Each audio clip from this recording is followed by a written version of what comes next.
नमस्कार आपण मानकु मो सरचिन कुकिंग चैनल को मु स्वागत करुछि। आज सकाळ सकाळ स्वामी आनी रखिथिले पोहळा माछ कहले ताकू बेसर कर दियो। मु भाबिले आपण मानकु भी के शेयर कर दिए कारण आपण मान तो मो परिवार संग माने मो चैनल एति नुआ अछंती आपण माने सब्सक्राइब करंतु आ मते भी सपोर्ट करंतु आ वीडियो रे कोंतु केमिति लागुछि कमेंट करी मोर रेसिपी आउ कंटिन्यू रुहंतु। वर्तमान देखंतु लूण हलदी लंका पाउडर पके मैरिनेट करी वर्तमान माछ को मु रखिदेली 15 मिनिट। सेपटे देखंतु तावा मोर गरम हो गलानी ता भितर मु माछ गुडी को पकेइली कारण माछ गुडी को मते हार्ड भाजिबिनी सेथिबाई देखंतु ए भली मु सॉफ्ट जेंति रहिबो से हिसाब रे मु माछटे भाजिबी। देखंतु गोटे साइड हो गलानी सेति देखंतु हार्ड होइनी जस्ट जे रेट पड़ जाइछि सेपटे उल्टे दबा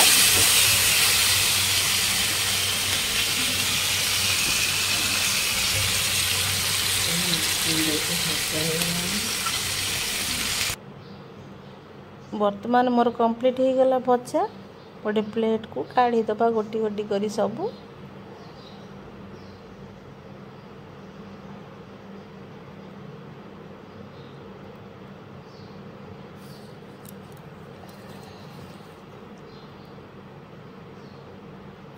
सेपटे मसला मु तैयार करसी 2 इंच अदा देखंतु 3-4 ग्रीन चिली पियाज 3टी आउ गोटे चामच होची सोरिष आउ तापर देखंतु टमाटो नेसी 3टी वर्तमान ग्राइंडर जार रे दे दबा गोटे पियाज गोटे चामच सोरिष आउ किछि लसुण। सेपटे माछ भजा सब सरी गलानी सेपटे मु कड़ाई बसई तेजपत्र 2टी पकेइली। देखंतु मोर पियाज काटिथिले आ ग्रीन चिली 5टी कि राग लागिले भल लागिवो सेथिबाय मु ग्रीन चिली पकई नै। तापर देखंतु गोटे चामच लंका पाउडर पकेइली। पियाज जेतले ब्राउन हे आसिला ता भीतर देखंतु जो मसला मु सब मिक्सिंग करी नेथिली आ सब मसला गुडी ता भीतर दे भल भाबे कसिबा।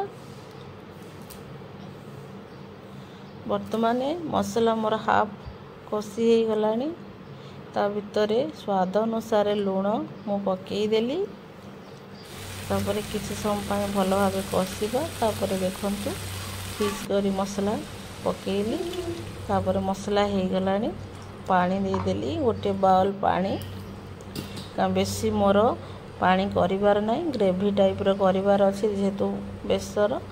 वर्तमान देखंतु पानी जेतले फुटी आसिला एबे देखा होची पानी अधिका अछि किंतु पानी टोटल भी रहइबनी माछटा भितर फुटी कि वर्तमान रेडी हो गल। माछटा जते टिके फुटेइले आ बेसर रो टेस्ट आसीबो तरकारी टेस्ट आसीबो। देखंतु वर्तमान कंप्लीट मोर होई जाईची पोहळा माछर बेसर। आपण मानु केमिति लागुची आशा करूची वीडियोटी भल लागुथिबो। संग माने सब्सक्राइब निहाती करंतु। नमस्कार जय जगन्नाथ।